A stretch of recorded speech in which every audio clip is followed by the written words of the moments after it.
वे कमले आ मेरे नादान दिल આવી ગયા તમે? હા, તમે હાથ મોઢું ધોઈને ફ્રેશ થઈ જાઓ, હું તમારા માટે ચા નાસ્તો લઈને આવું. Thank you. खोकर तू मिलता है कहाँ આવી ગયા તમે? હા, ક્યારની હું તમારી રાહ જોતી હતી. ચા પીશો તમે? પીસ ને ચા. મારા માટે એક કપ બનાવી દેજો ને. वे कमले આખો દિવસ શું દાઢીમાં હાથ ફેરો ફેરો કરો છો? બે દાઢી તો પુરુષોની શાન કહેવાય. આટલી બધી કઈ સારી ના લાગે. બે આટલી બધી દાઢી હોય ને એટલે કોક જોવે ને ત્યારે એવું લાગે કે ખતરનાક માણસ હશે. ખતરનાક. પછી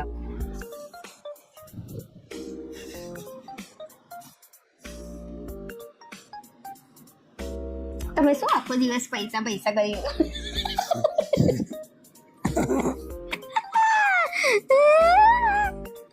ગલી થાય છે, ગલી થાય છે ભાઈ, ગલી થાય છે, ગલી થાય છે. કરતો હશે જોડે લઈ જવાની છે બધી જગ્યાએ.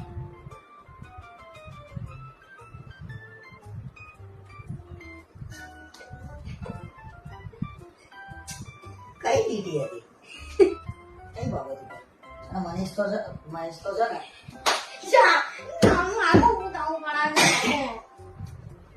પણ મનીષ બહાર જાને તો બહાર ગયા ને બહાર તો ઝઘડો જો તને થોડું ઘણું ચલાવતા આવડતું હોય ને તો જ મને લઈ જજે, બાકી ના લઈ જતી. આવડે છે મને ચલાવતા, ખાલી મારા રસ્તા ઉપર જ ચલાવતા શીખવાનું છે. ડાબી બાજુ કઈ બાજુ કહેવાય, જમણી બાજુ કઈ બાજુ કહેવાય? આ બાજુ ડાબી કહેવાય, આ બાજુ જમણી કહેવાય. હોશિયારી મારા આગળ બેહી જાવ ને. તમને એક ના જ આવડે? હારું હેડ ને ભાઈ જવા દે ને.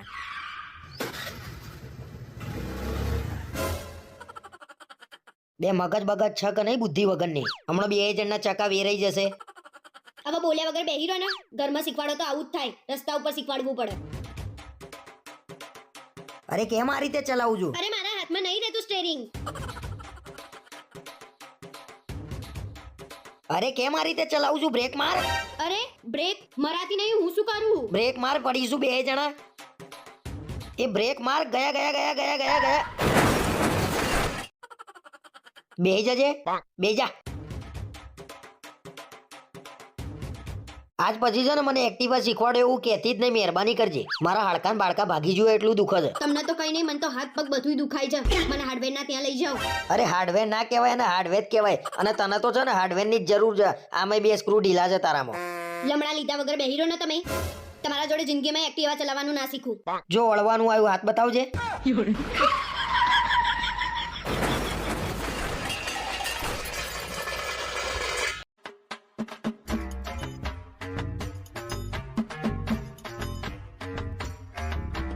શું આખો દિવસ ઊંઘ કરો છો? આટલી બધી ઊંઘે છે નહીં આવે છે સી ખબર. અલ્યા પણ ઊંઘું છે એમાં શું લેવા બોલું છું તું? ઊંઘવા તો દે. ઊંઘવામાં પૈસા થાય છે તારા. તમારે ઊંઘી રહેવું હોય તો ઊંઘી રહેવાનું. તમે આખો દિવસ ઊંઘી રહો તોય મારા શું? પણ એસી ચાલુ રાખો છો ને એમાં 10,000 લાઈટ બિલ આવે છે. સીધે સીધું કહી દે ને કે એસી ચાલુ કર્યું એટલે પૂછે છે તને. અને હું મારા માટે કમાઉં છું એટલે એસી તો થવાનું. તમે તમારા માટે જ કમાવ છો એમ ને? અમારા માટે નહીં કમાતા. હું આખો દિવસ ઘરે હોઉં છું તો એસી ચાલુ નહીં કરતી. આપણને એવું કે 5 રૂપિયા બચે. પણ તારા 5 પૈસા શું લેવા બચાવવા પડે? તને ઘરમાં પૈસા તો વાપરવા માટે આપું છું. ઘરમાં એસી કરીને ઊંઘતી હોય તો ગરમીમાં. તમે તો ઉડાડું છો. ગમે તેટલા પૈસા હોય ને તોય તમે વાપરી જ નાખો. તમારાથી કઈ બચે નહીં. તું બચાવું છું ને તે કેટલા બચાવી લીધા અત્યાર સુધીમાં કે ચાલ? તમે મને જે વાપર છો ને એમાંથી તમે 1.5 લાખ બચાયા. તમે કેટલા બચાયા તો કહો. ખરેખર બચત કરવાની કારીગરી તો છે ને બૈરાને જ આલી છે ભગવાને. અમને તો કઈ આલ્યું જ નહીં.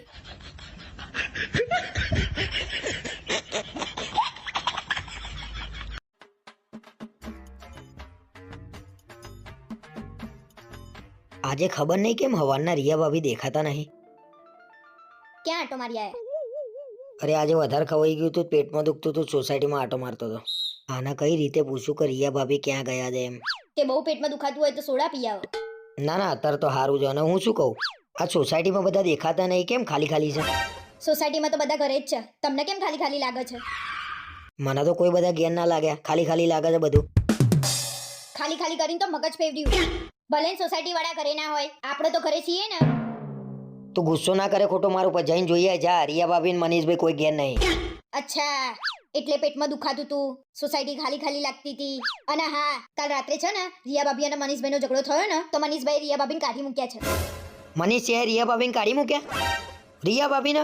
રિયા ભાભીને કાઢી મૂક્યા એટલે રિયા ભાભી શું છે? અલ્યા રિયા ભાભી તો જીગરનો ટુકડો હતા મનીષભાઈના. કેટલું રાખતા હતા તોય કદર ના કરી એ માણસે. અને આ બધા ઈશારા છે ને ચાલે છે. અને રિયા ભાભીને કાઢી મૂક્યા એમાં તમે શું લેવા આટલા બધા ઉછળો છો?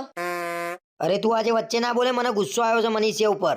અને રિયા ભાભી શું લેવા જતા રહ્યા? એમના ઘરવાળા બેઠા નહીં હજી અહીંયા? ઓ ઘરવાળા વાળી. તું બોલે જ નહીં. જે સોસાયટીમાં પુરુષ સ્ત્રીની કદર ના કરે ને એ સોસાયટીમાં આપણે રહેવાનું થતું નહીં. તું પૂછી લે રિયા ભાભી ક્યાં રહેવા ગયા છે. ખોટી હોશિયારી માર્યા વગર બેહી રહો ને. મનીષભાઈને બોલાવું છું અને કહું કે તમે રિયા ભાભીની પાછળ પડ્યા છો. આજે કંઈક વધારે પડતું બોલાઈ ગયું છે. મને જઈને હોઈ જવા દેજે ચૂપચાપ.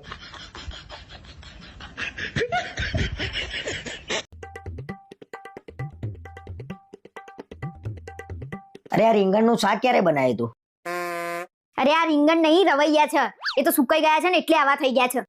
આ રવૈયા છે? આ રવૈયા હુકાઈને એવા થઈ ગયા છે ને ખબર નહીં પડતી રીંગણ છે કે રવૈયા છે. તમારે કે પંચાયત કરવાની જ આવે છે? બૈરાન કામમાં તમે ના પડો અને મારી બીજી સાસુ બનવાની કોશિશ ના કરો. અરે ઘરમાં તો ધ્યાન આપવું જ પડે ને. આ બનાવી દીધું હોય તો કોકના પેટમાં જાય. ખાવા સિવાય બીજી કોઈ વાત હોય છે? ખાઈ ખાઈને તો ભુટ્ટા જેવા થઈ ગયા છો. અરે વચ્ચે પેલા લીંબુ લાયો તો એ હુકાઈ લકોટીઓ જેવડા થઈ ગયા છે. તમે લીંબુ લાયા હતા ને તો કોથળો ભરીને લાયા હતા તો સુકાઈ જ જાય ને.